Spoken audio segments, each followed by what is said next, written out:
This video is about depression and how it's such a difficult thing to manage and to get through.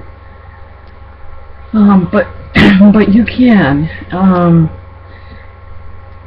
There's things that you might want to have a look at is how long have I been depressed? What type of symptoms are affecting me? Do you feel how down do you feel? Do you feel like you're living in a black hole? Do you feel that something bad is going to happen?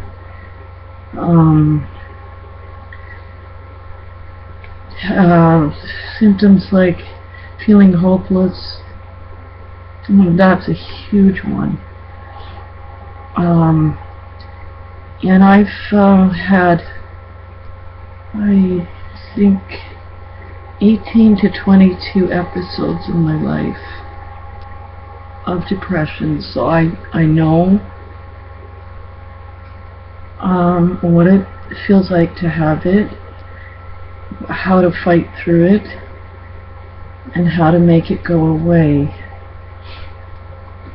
But having it, feeling hopeless, feeling helpless, hopeless like nothing will ever get better, or the future is not lining up to be what I want, or feeling helpless starts, I think, with the fact that we have depression and we feel helpless to get out of it and to have a change happen. We do anything to make it go away and make it stop, and that's how I felt. And this last episode that I had lasted about 2.5 years.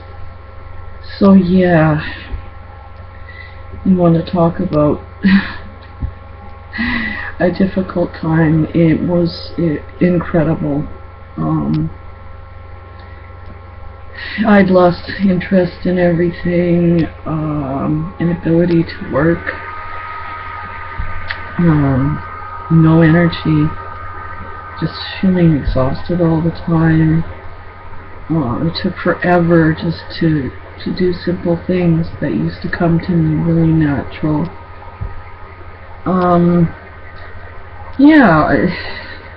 There's just so many things that it does to you. And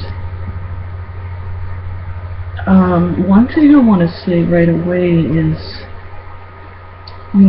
there's two sides to this coin, and some people say, but I didn't choose to have this. I don't want to have this. You don't understand. And this is so very, very true. People don't choose it. They don't want it. They don't want to get up and spend their day sitting in a corner thinking of every horrible thought they can. That's just a myth. It's a myth, and it's not true. When someone's in the black hole and in the pit, and you say to them, well, just think positive thoughts and it'll go away. No, that doesn't happen. It doesn't make it go away. You write down positive thoughts, and all it is it marks on a paper. There's no life to it. It doesn't get into your soul to wake you up back into life. So yeah, it's not something that anyone chooses. Some people are more prone to it, and I'm not sure quite why, but I believe after going back in my history in my life, I went right back to the very first episode, and it was a teenage episode. It was 19. When I had a good look at it, I thought, yeah, there was a hard couple of years there, and I will admit that I didn't learn from my family of origin, if you will. I didn't learn good coping skills at that age. I didn't learn how, to really like myself, or I didn't have a lot of confidence, even though I'd done some really neat things. And so, yeah, even though if that's where it started, that's good to recognize it, but it, didn't help me the next 30 years of my life, when life just was going fast and quick, and I had to do everything in life, and I just had to ignore the bouts of it because I had no time for therapy, and nobody really talked about it or addressed it, is what you can do for it. But the thing is the episodes got worse.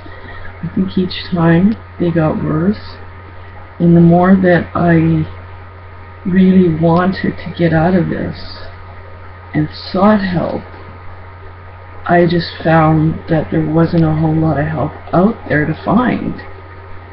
So there we go with the hopeless and helplessness again.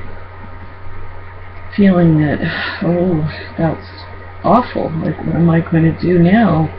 Nobody can help me, and it's just getting worse. I was thrown on a few antidepressants and, not really coming through it very well. And, I do believe that it is the brain chemicals. I do believe, because of my last recovery here and what happened. And after having, 20 odd episodes, I learned that, yeah, either there is going to be, a pill that's going to work for me, or I'm in big trouble. And I was at the edge of, it's either we try this or we do ECT, which is the electric shock therapy, and many have had that and it's worked for them. It just kind of scared me, so I was looking, for something else. I was fighting so hard, you name it, I did it, or I tried it, to get out. I know the basic rules, is exercise, good diet, don't isolate, stay connected with people. Yeah, and that's good. That's all good. I will keep those with me as much as I can.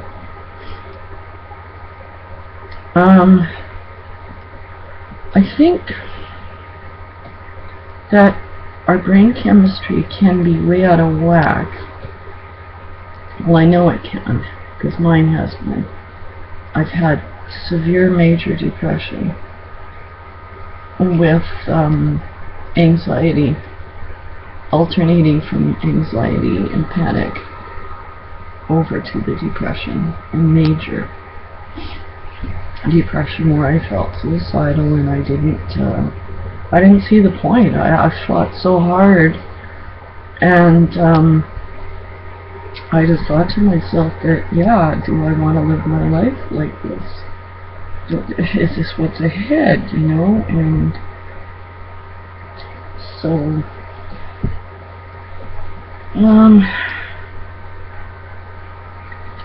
I think that recent, or stressful life events, like if stressful things happen to you, financial strain, a relationship breakup. I'm just going to tell you, you know, what tipped me over. Feeling lonely, feeling alone, you know, in this battle, and you know, having, you know, struggle getting employed and finding joy in that, even, so that's financial strain, etc., etc. Yeah, I think that these things can definitely tip us over into an episode. For sure they can precede an episode. But they're not the cause of it, because if you look out there, there's lots of people out there that are taking on those situations and just whipping them into shape and turning it around, and you know, so that's the way that goes. And I'm glad they can do it. Unfortunately, I couldn't do it. I was hanging on for my life, and I was looking for something that would work. And when you've had as many bouts as I have, you know, the chances of it recurring are fairly high, you know, and I know that, and right now I'm just trying to keep myself as happy as I can.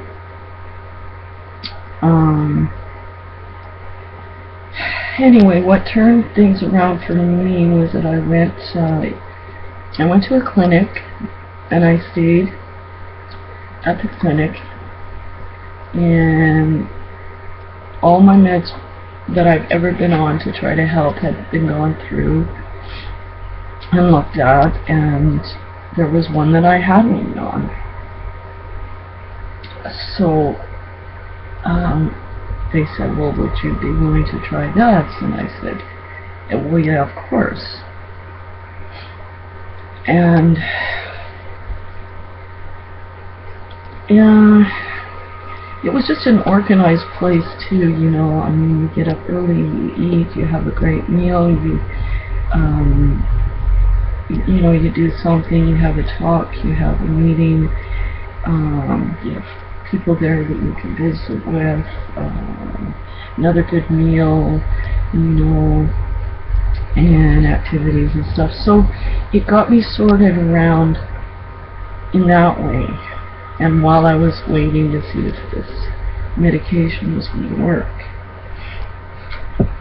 Anyway, after 4 days of being on it, I just thought, wait a minute, something's a little different here, and it feels better. So I thought, well, I'll wait a few days because I don't want to get my hopes up, you know, thinking that maybe we're onto something here. Another 4 days go by, I was feeling better, and not only that, the blackness lifted, but my situation didn't change. You know, the things I was dealing with were the same. So that's why I say, you know, it's part situational, and the rest of it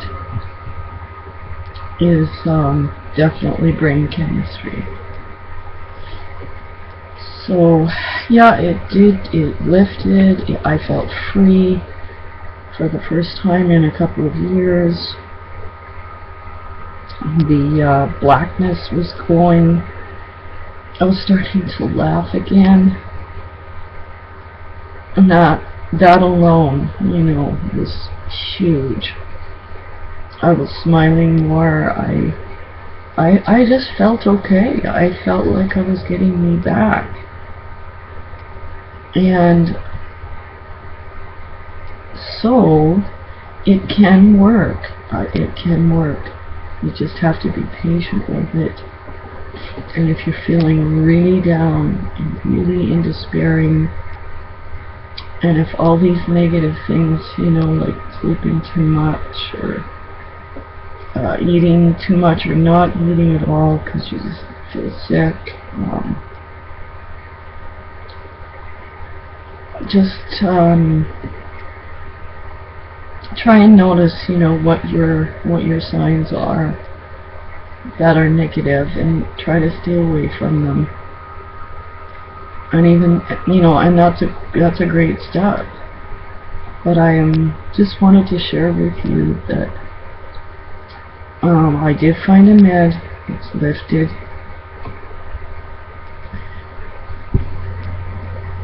It's been 4 solid months. Yeah, since I've, had any feelings of depression.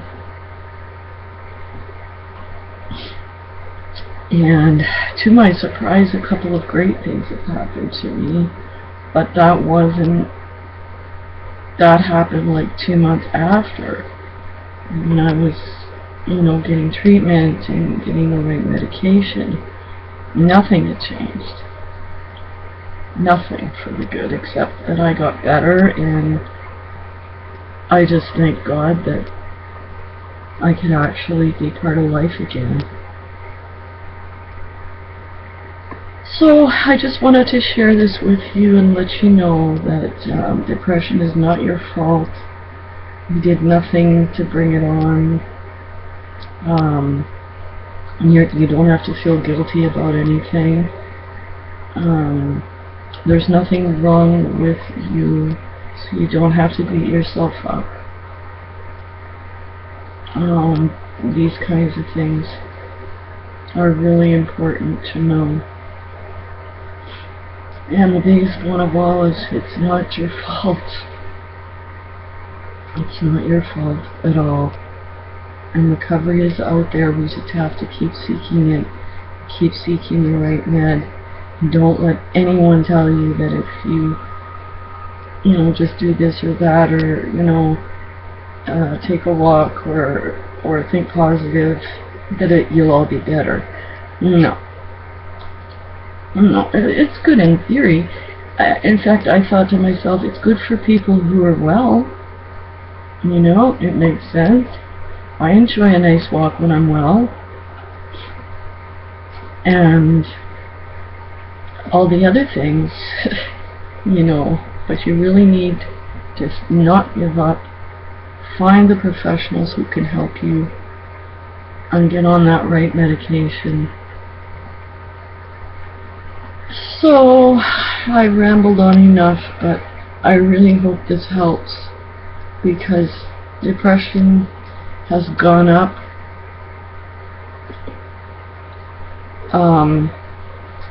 By I don't know what percentage, but it's gone way up. There's so many more people that are getting it. Teenage depression is very real. In fact, that's often when it starts. So we need to reach out for our teens. We need to get programs and help them to get out. And if you are a teen, no, it's not your fault. And you can go and see a doctor on your own. You don't need any parents. So be proud of yourself to go and get help. And be proud to stand up and fight. Okay? Okay, and I love y'all, and take care. You'll make it. It'll come. And thank you very much. I'll see you in another video. And please ask me any questions. I'm totally open to that. Okay, thank you.